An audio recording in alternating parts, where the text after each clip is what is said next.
आज हम अपने प्रिय बच्चों को क्लास 10th की साइंस में केमिस्ट्री पार्ट में आज एक विशेष टॉपिक हम लोग चर्चा करेंगे। IUPAC कार्बनिक यौगिकों का नामकरण करने के लिए ये सिस्टम अपनाया गया। इसका फुल फॉर्म है international union of pure and applied chemistry. इसके तहत कुछ नियम बनाए गए और इस नियम को ध्यान में रख करके जितने कार्बनिक यौगिक हैं उनका नामकरण किया जाता है। तो इसमें जो नियम है और रूल की बात करें वो विशेष करके पहला रूल है आपका, सबसे पहले लंबी श्रृंखला चुनते हैं जिसे जनक कहते हैं। तो पेरेंट का चुनाव सबसे पहले ये सबसे पहले किया जाता है, यानी सबसे पहले लंबी श्रृंखला चुनते हैं जिसे जनक कहते हैं। अब जनक क्या होता है, पेरेंट क्या होता है? जो हमारे हाइड्रोकार्बन होते हैं, हाइड्रोकार्बन हमारे हैं। हाइड्रोकार्बन का मतलब ऐसे होगी जिसमें हाइड्रोजन और कार्बन होते हैं या कार्बन और हाइड्रोजन होते हैं, उसे हाइड्रोकार्बन कहते हैं। अब हाइड्रोकार्बन जो हमारा होता है वो दो प्रकार का होता है। एक सेचुरेटेड आपका है, सेचुरेटेड संतृप्त, एक है आपका अनसेचुरेटेड। संतृप्त को एल्केन के नाम से भी जाना जाता है और अनसेचुरेटेड दो प्रकार का होता है, एक एल्कीन होता है, एक एल्काइन होता है। ये हमारा है। एल्केन का सामान्य सूत्र CnH2n+2 होता है, एल्कीन का फार्मूला CnH2n होता है, एल्काइन का CnH2n-2 होता है। तो इसमें जो हम लोग हैं, अब इसमें जो हमारा CnH2n+2 है, इसमें n का वैल्यू रखने पर, n का वैल्यू 1 2 3 4 5 ऐसे रखने पर हमें CH4, C2H6, C3H8, C4H10, C5, इसमें C5H12, C6H14, C7H16, C8H18, C9H20, C10H22, ये है हमारा। अब इसमें इसको हम मेथेन कहते हैं, जिसमें एक कार्बन है उसको मेथ कहते हैं, मेथ बोलते हैं। दो कार्बन को एथ कहते हैं, 3 को प्रोप कहते हैं, 4 को ब्यूट कहते हैं, 5 को पेंट कहते हैं, 6 को हेक्स कहते हैं, 7 को हेप्ट कहते हैं, 8 को आक्ट कहते हैं, 9 को नोन कहते हैं, 10 को डेक कहते हैं। अब इसमें जो सफिक्स जुड़ता है वो एन जुड़ता है, इसमें सफिक्स जो जुड़ता है वो एन जुड़ता है। तो अब इसमें जब एन जोड़ देते हैं तो ये मेथेन हो जाता है, एथेन हो गया, प्रोपेन हो गया, ब्यूटेन हो गया, pentane, hexane, heptane, octane, नोनेन, decane, इस प्रकार से हो जाएगा। तो ये हमारा कहने का मतलब ये है कि जो हमारा पहला नियम है, सबसे पहले लंबी श्रृंखला चुनते हैं जिसे जनक कहते हैं, पेरेंट कहते हैं। तो पेरेंट हमारा हाइड्रोकार्बन का एल्केन होता है। जितने ऑर्गेनिक कंपाउंड हैं उन सब का पेरेंट, उन सब का जनक एल्केन होता है। अब एल्केन का मतलब मेथ, प्रो, ब्यूट, पेंट, ये सब है। एक कार्बन की संख्या से एक कार्बन तो मेथ, 2 कार्बन है, 3 प्रोप, ऐसे आगे बढ़ता हुआ चला जाता है। और जो हमारा दूसरा नियम है वो दूसरा नियम है नंबर 2 में है नंबरिंग। उधर से करते हैं जिधर से शाखाएं नजदीक होती हैं, ये दूसरा नियम है। जिधर से ब्रांच नजदीक होते हैं, ब्रांच जो है ब्रांच नजदीक होते हैं, अथवा फंक्शनल ग्रुप नजदीक होते हैं। ये फंक्शनल ग्रुप की चर्चा भी करूंगा, फंक्शनल ग्रुप नजदीक होते हैं।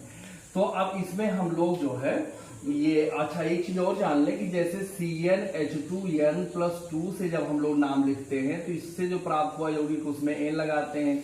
लेकिन यहाँ अगर 2 के स्थान पर 1 रख दिया जाए, CnH2n+1 कर दिया जाए, तो इसमें इल जुड़ता है। यानी जैसे 1 इसमें रखें तो 1 रखे तो 2 1 2 1 3 हो गया, CH3 हो गया। तो इसको मेथेन ना कह करके मेथिल कहा जाएगा, इल जुड़ जाएगा।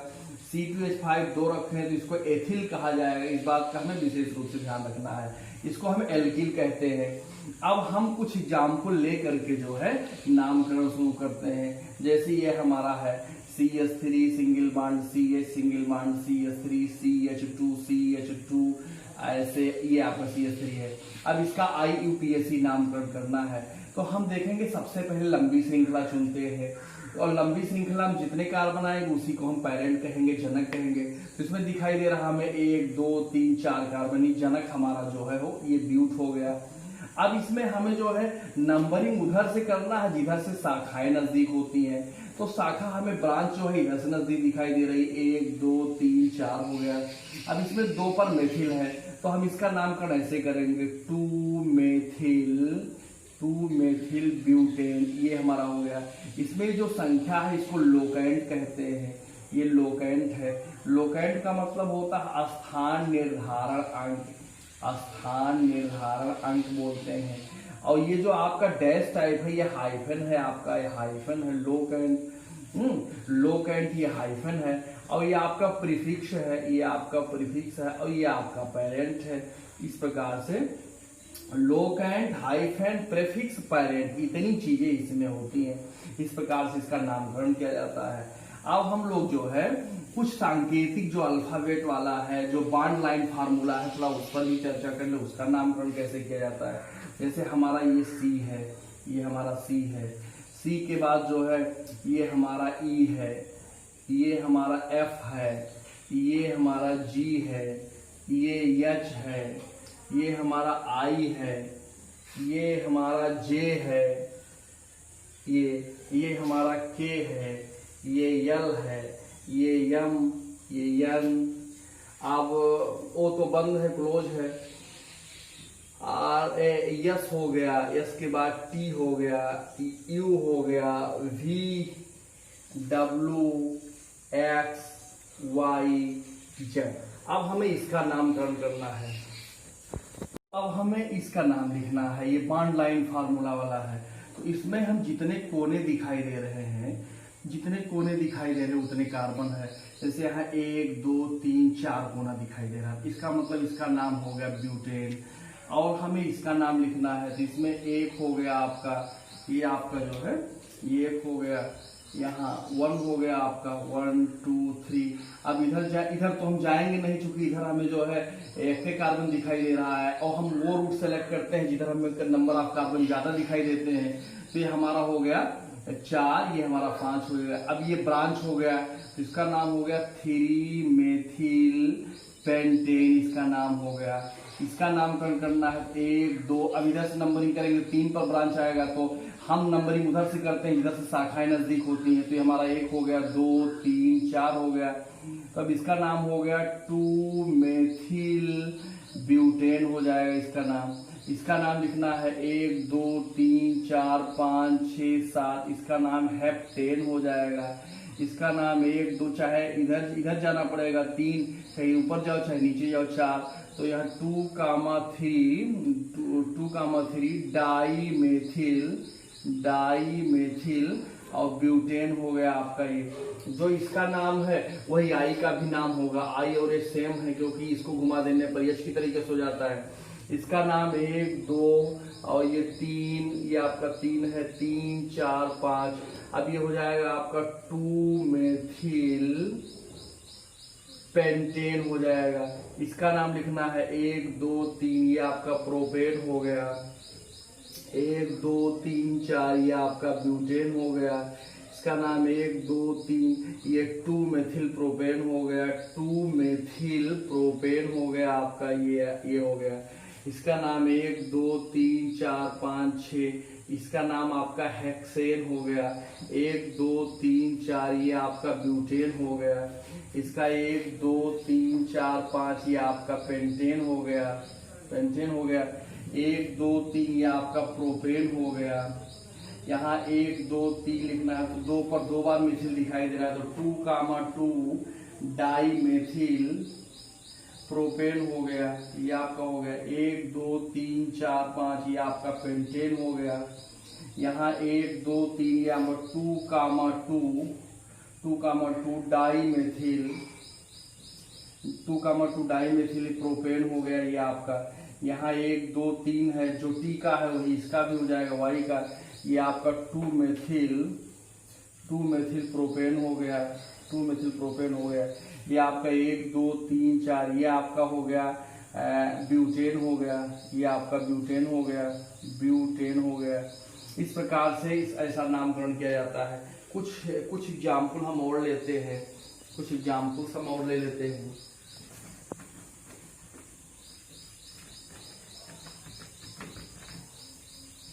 ये हमारे कुछ एग्जाम्पल्स आपके और हो जाएंगे। जैसे ये आपका ऐसे है, इसका नामकरण करना है, या इस प्रकार से ऐसे है, इसका नामकरण करना है, या ऐसे हो गया मान लेते हैं इस प्रकार से इसका नामकरण करना है, या यहाँ ऐसे हो जाए इसका नामकरण करना है। तो यहाँ जो है 1 2 3 हो गया। अभी चाहे इधर चले 2 दिखाई दे रहे, चाहे इधर चले किसी भी तरफ, तो 4 5 हो गया। 3 पर आपके 2 शाखा दिखाई दे रहे हैं, इधर भी 2 कोना दिखाई दे रहे हैं। तो हो गया आपका 3,3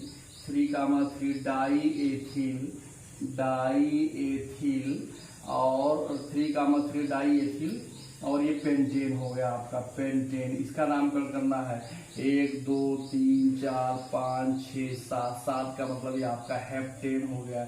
इसका नामकरण करना है तो 1 2 3 इधर से भी 1 2 3 पर आ रहा था, अभी हर 2 शाखा, यहाँ भी 2 शाखा दिखाई दे रहा है। तो 3,3 हो जाएगा। 3,3 डाई एथिल पेंटेन हो गया आपका, चूंकि 3 4 5 हो गया, ये आपका पेंटेन हो गया। इसका नामकरण करना है तो यहाँ डबल बॉन्ड दिखाई दे रहा है। क्रियात्मक समूह इधर से नजदीक है तो 1 2 3, इधर से 1 2 3 4 पर आता है तो नंबरिंग इधर करना पड़ेगा। 1 2 3 4 5 6 7 आपका हो गया। तो 7 का मतलब ये आपका हो गया, ये आपका हो जाएगा हेप्टेन हो जाएगा। 7 का मतलब हेप्टेन हो जाएगा।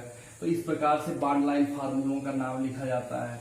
अब इसके बाद जो है हमें जो क्रियात्मक समूह से संबंधित नाम उस पर चर्चा कर लेना चाहिए। अब ये हमारा क्रियात्मक समूह की हमें चर्चा कर लेना चाहिए। क्रियात्मक समूह क्या होता है? किसी यौगिक के अंत में लगा हुआ परमाणु या परमाणुओं का वह समूह जो उसके केमिकल बिहेवियर या रासायनिक गुणों के लिए उत्तरदायी होता है, रिस्पॉन्सिबल होता है, उसे हम क्रियात्मक समूह कहते हैं। पुनः एक बार, किसी यौगिक के अंत में लगा हुआ वह परमाणु या परमाणुओं का समूह जो उसके रासायनिक गुणों के लिए उत्तरदायी होता है, उसे हम क्रियात्मक समूह कहते हैं। जैसे ये हमारा ही एल्डिहाइड है, ये हमारा एल्डिहाइड है, ये कीटोन है, ये एस्टर है, ये यमीन है, ये यमाइड है, ये आपका एल्कोहल है, ये आपका कार्बोक्सिलिक है, कार्बोक्सिलिक हो जाएगा। नंबरिंग कर दिया जाए 1 2 3 4 5 6 7 और आपका 8 9 10 कम से कम जो है चलते हैं। ये आपका एसिल ग्रुप है, एसिल समूह हो जाएगा। और ये आपका ईथर है, ये एल्डिहाइड हो गया, कीटोन हो गया, एस्टर हो गया, एमीन हो गया, यमाइड हो गया, एल्कोहल हो गया, कार्बोक्सिलिक हो गया, एसिल समूह हो गया, ईथर ग्रुप हो गया, और बहुत सारे महत्वपूर्ण ग्रुप हैं। अब इनका सूत्र है, एल्डिहाइड को जो है RCHO इसका सूत्र है, कीटोन का RCOR है, एस्टर का RCOOR या RCOOR है, एमीन का RNS2 है, यमाइड का RCONS2 है, एल्कोहल का ROH है, कार्बोक्सिलिक का RCOOH है, एसिल समूह का RCOX है, ईथर का ROR है। ये आपका फंक्शनल ग्रुप हो गया। अब अगर इसके ये नाम हो गया, ये आपका फार्मूला हो गया। अब अगर इसका एक एक शब्द में IUPAC नाम लिखना हो, तो हम लिख सकते हैं। एल्डिहाइड को एल्केनल बोलते हैं, ईथर कीटोन को एल्केनोन बोलते हैं, एल्केनोन, और एस्टर को एल्किल एल्केनोएट बोलते हैं, एल्किल एल्केनोएट बोलते हैं। और आपका यमीन है, इसको एल्केनामीन बोलते हैं, एमाइड को एल्केनामाइड ये बोलते हैं, एल्कोहल को आपको एल्केनाल बोलते हैं, एल्केनाल। यहाँ कार्बोक्सिलिक का एल्केनोइक एसिड बोलते हैं, ये आपका एल्केनोइक एसिड है। का एसिल ग्रुप का एल्केनोइल हैलाइड बोलते हैं, एल्केनोइल हैलाइड बोलते हैं, ये आपका हो गया। ईथर का आपका एल्काक्सी एल्केन बोलते हैं, एल्केन बोलते हैं, ये आपका हो गया। इस प्रकार से ये नाम है एक फार्मूला हमने बनाया था IUPAC नाम लिखने का। एक ट्रिक है, एक प्रकार से ट्रिक है कि जैसे IUPAC नाम लिखना है तो हमने एक नारा बना, IUPAC का नारा, IUPAC का नारा है यल के हटाना है जनक लगाना है। IUPAC का नारा है यल के हटाना है और जनक लगाना है, जनक लगाना है। इसका क्या मतलब हुआ भाई, जनक लगाना है, ये हो गया। ये एक ट्रिक IUPAC का नारा है यल के हटाना है जनक लगाना है। अब जैसे ये RCHO है, अब इसका नाम ये CH3CHO का नाम पूछा जा रहा है। अब इसमें नंबर ऑफ कार्बन हमें 2 दिखाई दे रहे हैं, तो यलके के स्थान पे number of carbon Janak parent लिख लेंगे। तो यलके का मतलब यहाँ यलके के स्थान पे एथ हो जाएगा, तो इसका नाम एथेनल है, तो इसका नाम हो जाएगा एथेनल, इसका नाम एथेनल हो गया। अब हमारा जो है ये फॉर्मल्डिहाइड है HCHO, इसका नाम लिखना है, तो इसका नाम मेथेनल हो जाएगा, मेथेनल हो जाएगा। इसी प्रकार से हम सबका नाम लिख लिख करके बताते हैं, 2 एग्जाम्पल सबका ले करके यहाँ। अब जैसे हमारा कीटोन दिखाई दे रहा है, तो कीटोन आपका है CH3 डबल बॉन्ड OCH3। अब ये आपका RC और कीटोन है। अब इसका नाम एल्केनोन है, तो इसमें 1 2 3 कार्बन दिखाई दे रहे हैं, तो इसका नाम हो जाएगा प्रोपेनोन हो जाएगा। यल के हटाना है जनक लगाना है, यल के शब्द हट गया तो उसके स्थान पर नंबर ऑफ कार्बन का 3 कार्बन का मतलब प्रोप होता है, तो प्रोपेनोन हो गया। एल्किल एल्केनोएट है, तो ये आपका जैसे है CH3COOH है। अब इसका नामकरण हमें करना है, तो इसमें हमें 2 कार्बन दिखाई दे रहे हैं, तो 2 कार्बन का मतलब एथ हो गया, तो एथेनोइक एसिड हो गया, एथेनोइक एसिड हो गया, ये हमारा हो गया। अब इस प्रकार से हम जितने फंक्शनल ग्रुप इसमें लिखे गए हैं, तो इसी को सबका एक एक एग्जाम्पल लेकर के सबका नाम लिखना बताते हैं, चर्चा करते हैं। ये हमारा हो गया। अब इसमें जैसे हमें लिखना है, ये हमारा हो गया CH3CH2NH2 हो गया। अब इसमें RNH2 ग्रुप है, एमीन ग्रुप है। अब इसका नाम 1 2 कार्बन है, जिसका नाम हो गया एथनामीन, एथनामीन इसका नाम हो गया। अभी आपका CH3CH2CONH2 है, एमाइड ग्रुप इसमें CONH2 है, 1 2 3 कार्बन इसमें दिखाई दे रहे हैं, तो ये आपका प्रोपेनामाइड हो गया, प्रोपेनामाइड हो गया, ये चूंकि एल्केनामाइड होता है। अब आपका ईथर का नाम लिखने में विशेष ध्यान रखा जाता है। जैसे आपका CH3OCH3 है, इसको पहले 2 भाग में बांटा जाता है। ऑक्सीजन को उधर रखा जाता है जिधर कार्बन की संख्या कम दिखाई दे रही होती है। अब इस कंपाउंड में तो कार्बन की संख्या दोनों तरफ समान दिखाई दे रही है, तो यहाँ जो है ऑक्सीजन को चाहे इधर रख दो चाहे इधर रख दो, मान लेते इधर रख दिए, तो ऑक्सीजन जिधर जाता है वो पार्ट एल्काक्सी होता है, एल्काक्सी होता है, और शेष बचा हुआ पार्ट एल्केन होता है। तो एल्काक्सी में यल शब्द हटाना है, तो इसमें 1 कार्बन हो, तो ये हो गया आपका मेथॉक्सी, ये हो गया आपका मेथॉक्सी। अब मेथेन हो गया, मेथॉक्सी मेथेन हो गया। अब हमें इसका नाम लिखना है C2H5OCH3 है, तो इसमें ऑक्सीजन इधर चला जाएगा, तो इसका नाम हो गया मेथॉक्सी, मेथॉक्सी एथेन इसका नाम हो गया। अब हमें इसको लिखना है CH3CH2O और यहाँ C3H7 कर दिए मान लेते हैं, तो इधर चला आएगा, तो ये हो जाएगा एथॉक्सी, एथॉक्सी प्रोपेन हो जाएगा। 3 कार्बन दिखाई दे रहे हैं, इधर 3 कार्बन, इसका नाम एथॉक्सी प्रोपेन हो जाएगा। इसी प्रकार से ऐसे एस्टर का भी नामकरण लिखा जाता है। जैसे एस्टर का नामकरण करना है हमें, तो ये CH3COOC2H5 इसका नामकरण करना है। इसमें ये लास्ट वाला जो पार्ट है एल्किल होता है, एल्किल होता है, और शेष बचा हुआ जो पार्ट है वो एल्केनोएट होता है, एल्किल एल्केनोएट होता है। तो एल्किल में हमें 2 कार्बन दिखाई दे रहे हैं, तो 2 कार्बन का मतलब हो गया एथिल, एथिल हो गया, एथिल हो गया। अब आपका 2 कार्बन दिखाई दे रहा है, तो 2 कार्बन में आपके एथ हो गए, तो ये आपका एथिल एथेनोएट हो गया, एथिल एथेनोएट हो गया। इस प्रकार से ये एस्टर का नाम लिखा जाता है। अब जैसे यहाँ ऐसे हो जाए CH3COOCH3 हो जाए, तो इसका नाम मेथिल हो जाएगा, तो इसका नाम हो गया मेथिल, और यहाँ 2 कार्बन है, तो एथेनोएट हो गया, एथेनोएट हो गया। तो इस प्रकार से हमें ईथर और एस्टर का नाम विशेष रूप से ध्यान रखना है। अब हम दूसरे फंक्शनल ग्रुप की बात करते हैं। अब जैसे अल्कोहल है, CH3CH2CH2OH है, इसका नाम लिखना है, तो अब ये एल्केनाल इसका फार्मूला है, IUPAC नाम इसका एल्केनाल है। अब एल्के शब्द हटाएंगे हम, जब एल्के हटाएंगे तो 1 2 3 कार्बन दिखाई दे रहे हैं, तो इसका नाम हो गया प्रोपेनाल हो गया, प्रोपेनाल हो गया। ये आपका है C2H5OH है, इसका नाम लिखना है, इसका नाम एथेनॉल हो गया, एथेनॉल हो गया। ये आपका CH3OH है, जिसका नाम मेथेनॉल हो गया, मेथेनॉल हो गया, ये आपका हो गया मेथेनॉल हो गया। तो इन सब बातों का हमें क्रियात्मक समूह में इन सब बातों का विशेष रूप से ध्यान रखना है।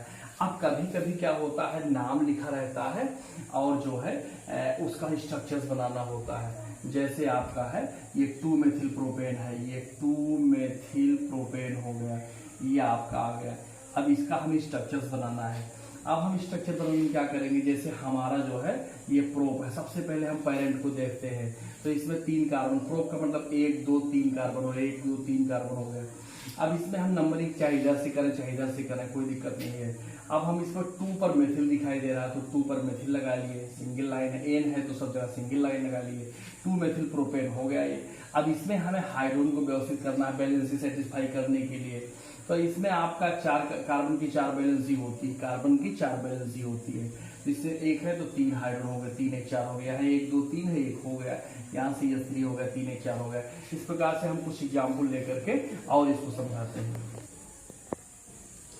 अब ये हमें इसका नाम लिखना है। तो अब जैसे ये इसका स्ट्रक्चर बनाना है, जैसे लिखे 3-मेथिल पेंटेन 1 है, तो अब इसमें पेंट दिखाई दे रहा है सबसे पहले। तो 1 2 3 4 5, 1 2 3 4 5 हो गया। 3 पर मेथिल है, 3 पर मेथिल लगा दिया, 3-मेथिल पेंटेन 1 अल है, 1 पर CH2 हो गया, अल मतलब एल्डिहाइड हो गया। अब हमें हाइड्रोजन व्यवस्थित करना है, तो यहाँ 3 हो जाएगा, 3 1 4, यहाँ 1 1 2 2 4 हो जाएगा, 1 2 3 1 4 हो गया, यहाँ CH2। इस पर तो कुछ लगेगा नहीं, ऑलरेडी बैलेंस है, चाहे इसको हम ऐसे दिखा लें, C डबल बॉन्ड OH हो जाएगा, 2 1 3 1 4 हो गया।